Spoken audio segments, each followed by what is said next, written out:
Racing pigeons aren't the typical bird you'll find on the city streets. And these pedigree birds can sell for hundreds of thousands of dollars.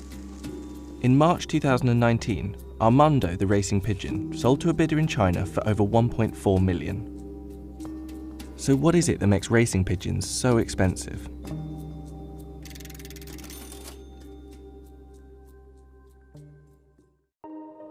Pigeons are some of the oldest domesticated birds. They've been kept for thousands of years and used for food, sending messages, and entertainment. They're appreciated not only for their speed, but for their looks too.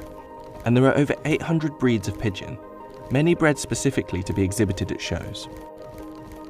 Messenger pigeons were used across ancient Egypt and Rome, and their high value isn't new. In his book, Natural History, the Roman author Pliny the Elder wrote that many persons have quite a mania for pigeons, building towns for them on top of their roofs, and taking pleasure in relating the pedigree and the noble origin of each. And in about 50 BC, a single pair of pigeons was sold for 400 denarii, almost twice the annual pay of a Roman foot soldier at the time. And right up until the invention of the telegraph in 1844, homing pigeons remained the fastest way to send messages across long distances. The birds could fly 1,000 miles and reach 90 miles per hour over shorter distances. They even played a big part in the World Wars. Thousands of pigeons were used in the First World War alone, and submarines, minesweepers and tanks often carried pigeons on board to send urgent messages back to base. Their role in the war wasn't limited to delivering messages though. In 1907, Julius Neubrunner, a German pharmacist who used the birds to deliver medicine, invented a miniature pigeon camera. And this camera was used briefly in the war for aerial reconnaissance. These days, you won't see many pigeons delivering messages, but the birds are still used in races across the world. Our birds are like pedigree dogs and cats. My father's got, we have the same family of birds for the last 40, 50 years. From, generation to generation, great-grandchildren from the pigeons my father had 40, 50 years ago. Come on, Annie, get inside, Annie. Come on. I got one in here I call Amory after my wife. When I was racing her, she used to follow me all over the roof. Come on, girl, get inside, come on. Come on. Be a good girl, listen to me. Get inside.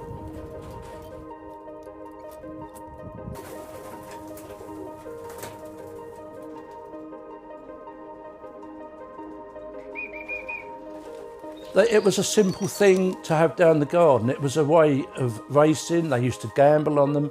Whereas if you had horses, took up room, was a lot more involved. You only needed a very small garden, a tiny loft, and you could raise pigeons. Anything else, you couldn't do it. And I think that's why it became so popular. After the war, the sport became a pastime of the working class and affordable to many. But in recent years, it's transformed.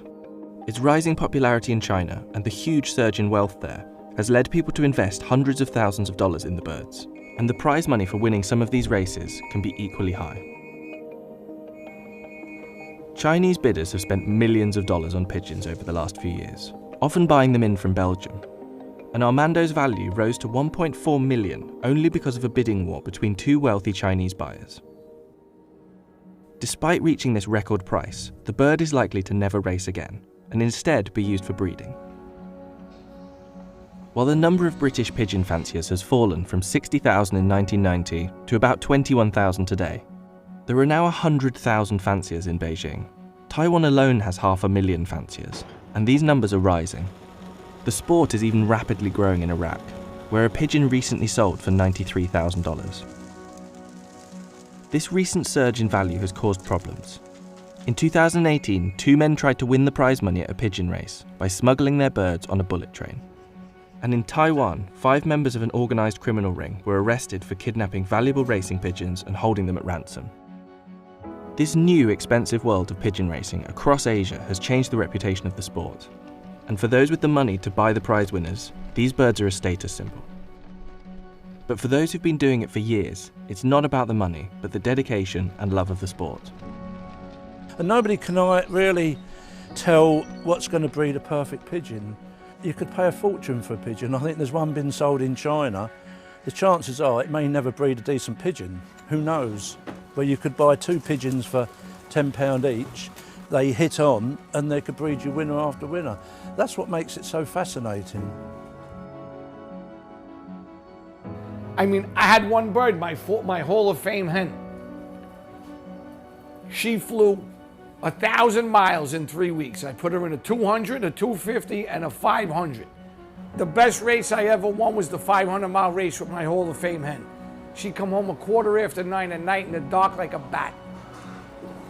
I'm waiting and waiting and waiting, and all I heard was the whisper of the wind. Boom, she hit the coop. I jumped out of my shoes.